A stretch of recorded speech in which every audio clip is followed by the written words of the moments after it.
Tillu square తో టాలీవుడ్ వేసవి వినోదం మొదలైంది.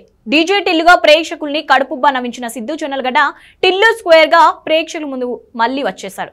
భారీ అంచనాల మధ్య విడుదలైన ఈ సినిమా ప్రేక్షకులను ఎంటర్టైన్ చేయడంలో ఏమాత్రం తగ్గలేదు. సిద్ధు జొన్నలగడ్డ, అనుపమ పరమేశ్వరన్ జంటగా డీజే టిల్లుకు సీక్వెల్ గా వచ్చిన ఈ సినిమా మార్చి 29న రిలీజ్ అయి హ్యూజ్ రెస్పాన్స్ తెచ్చుకుంటోంది. కలెక్షన్స్ కూడా బాగానే వస్తున్నాయి. దీంతో పార్ట్ 2 విడుదలైన రోజే మేకర్స్ పార్ట్ 3 పై ప్రకటన చేయడం ఆసక్తికరంగా మారింది. టిల్లు పాత్ర మరోసారి పండడం, అందులో సిద్ధు జొన్నలగడ్డ పర్ఫార్మెన్స్ అదిరిపోవడం, డైలాగులు టపాసుల్లో పేలడంతో టిల్లు స్క్వేర్ థియేటర్లో కోలాహలం కనిపిస్తోంది. ఇక టిల్లు స్క్వేర్ మంచి స్పందన లభిస్తుండడంతో చిత్ర బృందం ప్రెస్ మీట్ నిర్వహించి తమ సంతోషాన్ని ప్రేక్షకులతో పంచుకుంది.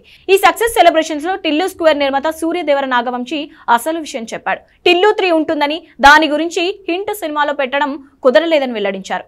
వీకెండ్ అయ్యాక సినిమాలో ఆ బిట్ యాడ్ చేస్తామని, సోమవారం నుంచి 3వ పార్ట్ గురించి కొసమెరుపు ఉంటుందని చెప్పాడు.